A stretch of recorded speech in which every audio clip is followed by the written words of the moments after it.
எனும் பஞ்சாகத்தாலே சொற்பெரிய கரிமுகனே தீது நீக்கும் கந்தவளே திருத்துகின்ற குருநாதர்களே 18 சித்தர்களே பண்பான பரமசிவமே ஓரியே ஜோதிடங்கள் உரைப்பதற்கு நாத விந்து வடிவாக நல்ல துணை ஆவீரே.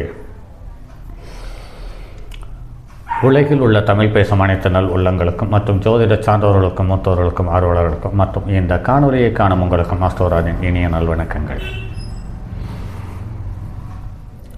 ஜோதிட கருத்துக்கள் என்ற வரிசையில் தொடர் காணொலியாக கொடுத்து வருகிறோம். அந்த வரிசையில் இன்று இது 14வது காணொலி.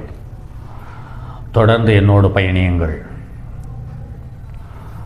உங்களுடைய வாழ்க்கையில் நடக்கப் போகும் நிகழ்வுகளை உங்களுடைய ஜாதகத்தை எடுத்து பார்த்து மற்ற ஜோதிடர்களினுடைய உதவி இல்லாமல் உங்களால் தெரிந்து கொள்ள என்னால் எப்படிப்பட்ட பதிவுகளை தர முடியுமோ அந்த மாதிரியான பதிவுகளை தரத்தான் முயற்சி செய்து கொடுத்து கொண்டிருக்கிறேன். அந்த வகையில் பார்க்கும்போது ஒரு கிரகமோ அல்லது ஒன்றுக்கு மேற்பட்ட கிரகங்களோ அல்லது ஒரு பாவமோ ஒன்றுக்கு மேற்பட்ட பாவங்களோடு ஒரு கிரகம் தொடர்பு இருக்கும் பட்சத்தில் அது எந்த விதமான பலனை தருகிறது என்ற வகையில் தற்போது பார்த்து வருகிறோம். முழு சுபக்கிரகமான சந்திரனோடு ஒரு கிரகம் சேர்ந்து இருப்பின் அந்த சந்திரனுடைய எண்ணங்களும் மனம் சார்ந்த விஷயங்களும் மனிதனை மாற்றி அமைக்கிறது என்பது மாற்று கருத்தில்லை. அந்த வகையில் பார்க்கும் பொழுது சந்திரனோடு சேர்ந்து ஒரு கிரகம் உச்சம் பெற்ற கிரகம் சேர்ந்து இருப்பின் அவர்களுக்கு செல்வம் செல்வாக்கு சார்ந்த விஷயம் சுலபமாக கைகூடுகிறது என்பது நடைமுறை அனுபவத்தில் பார்க்கிறோம். அடுத்தது அறவழியில் பொருள் சேர்ப்பவர்களுடைய ஜாதகம் எப்படி இருக்கும் என்று பார்க்கும் பொழுது 10ஆம் இடத்துக்குரிய அதிபதி 9ஆம் வீட்டில் இருக்க அவர் தன்னுடைய வலிமையில் சிறந்தவராக சுப கிரகங்களில் போய் வீட்டில் அமர்ந்தாலும் ஜாதகர் அற வழியில் நின்றே எளிதில் நிரம்ப பொருள் சேர்ப்பார் என்று சொல்லப்பட்டிருக்கிறது. இது நிறைய குருமார்களுடைய ஜாதகத்தில் பார்த்திருக்கிறேன். அடுத்து ஆசிரியர்களுடைய ஜாதகத்தில் பார்த்திருக்கிறேன். அதுக்கடுத்தது பூஜை புனஸ்காரங்களை செய்யக்கூடிய பிராமணர்களுடைய ஜாதகத்தில் நிறைய பார்த்திருக்கிறேன். இந்த தகவல் அப்படியே ஒத்துப்போகிறது. ஆனால் இவர்களும் தன்னுடைய சொந்த ஊரை விட்டு வெளியூரில் இருப்பவர்களுக்கு 100% உதவிகரமாக இருக்கிறது இந்த கிரக அமைப்பு.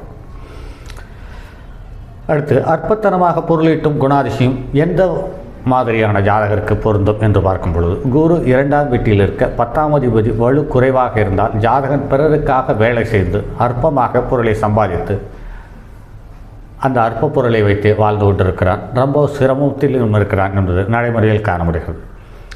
புண்ணியவான் என்று பார்க்கும் பொழுது 10ஆம் அதிபதி கிரகம் சுபக்கிரகமாக வலுவுள்ள கிரகமாக 10ஆம் இடத்திலேயே தங்கியிருந்தால் ஜாதகர் புண்ணிய காரியங்கள் செய்பவனாக இருக்கிறான். இது தனுசு லக்கணத்துக்கு மட்டும் பொருந்துகிறது. ஏன் என்று கேட்டால் அவருக்கு தனுசு லக்கணத்துக்கு மட்டும் தான் 10க்குரிய கிரகமும் லக்னாதிபதியும் ஒரே கிரகமாக வருகிறது. அது முழு சுபக்கிரகமாக வருகிறது.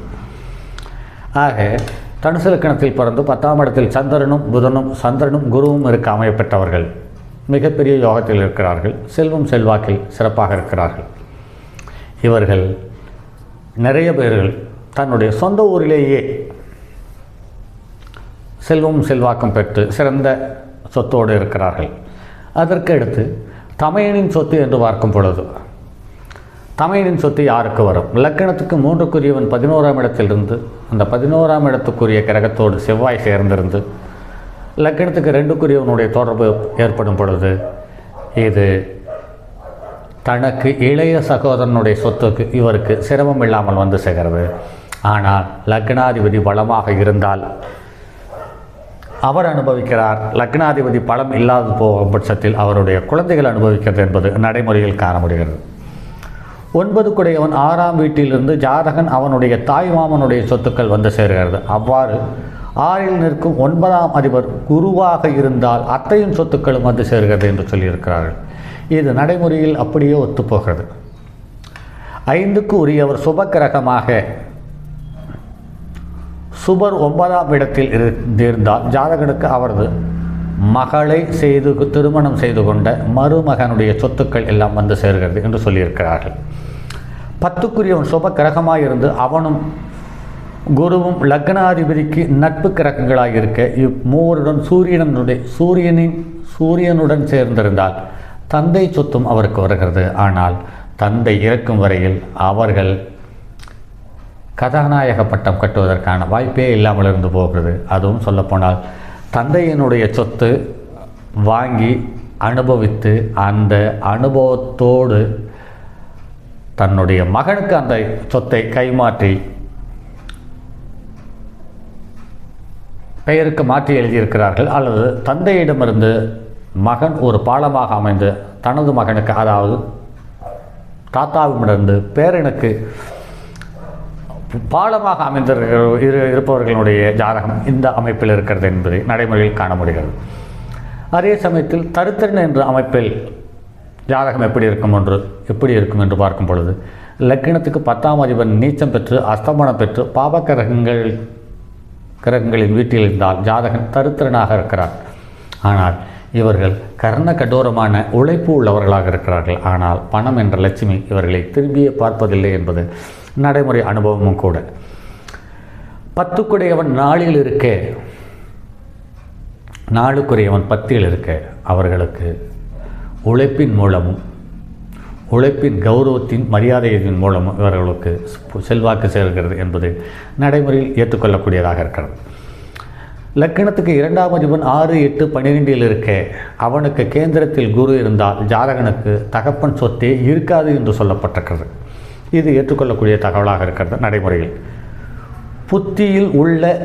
புத்தியுள்ள செல்வந்தன் என்று பார்க்கும் பொழுது 2ஆம் அதிபன் கேந்திரமேறியோ அல்லது உச்சம் ஆகியோ குருவோடு கூடி நின்றால் ஜாதகன் மிகுந்த செல்வனாகவும் புத்திமானாகவும் விளங்குகிறார்கள்.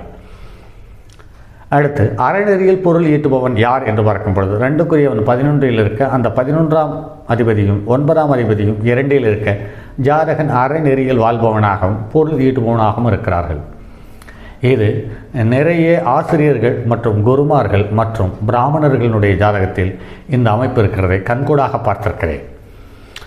செவ்வாய் தரும் பலன் என்று பார்க்கும் பொழுது செவ்வாய் லக்கணத்துக்கு 3க்குரியவனாக இருந்து அலக்கணத்துக்கு 11ஆம் இடத்தில் அமர்ந்திருந்து அந்த 17ஆம் இடத்துக்குரியவனுடைய தொடர்பு இருக்கும் பட்சத்தில் ஜாதகனுக்கு இளைய சகோதரன் மூலம் பொருளாதாரம் வந்து சேர்கிறது. அதே சமயத்தில் லக்னாதிபதி 11ஆம் இடத்திலேயும் 11ஆம் இடத்துக்குரிய கிரகம் 2ஆம் இடத்திலேயும் இருக்கும் பட்சத்தில் 2க்குரியவன் லக்னத்தில் இருக்கும் பட்சத்தில் இவர்களுக்கு மூத்த சகோதரன் மூலம் செல்வமும் செல்வாக்கும் கூடுகிறது. அது மட்டும் இல்லாமல் அத்தையினுடைய ஆதரவும் செல்வாக்கும் இருப்பதை நிறைய ஜாதகத்தில் பார்த்திருக்கிறோம். அதே சமயத்தில் லக்னத்துக்கு 2ஆம் இடத்தில் இருந்தால் விரைவில் சகோதரர்கள் பிறப்பார்கள் என்று சொல்லப்பட்டிருக்கிறது. லக்னத்துக்கு 3க்குரியவன் வலுவாக இருக்கும் பட்சத்தில் 2ஆம் இடத்தில் செவ்வாய் இருந்தால் அவ்வாறு அமைகிறது. ஆனால் பொதுவாக லக்னத்துக்கு 2ல் செவ்வாய் உள்ளவர்கள் சகோதரனுடைய சொத்துக்கள் இவருக்கு வருகிறது, அல்லது சகோதரன் இல்லாமல் போய் சகோதர தன்மையில் உள்ள சொத்துக்களும் இவருக்கு வருகிறது என்பது நடைமுறையில் நிறைய பார்த்திருக்கிறோம்.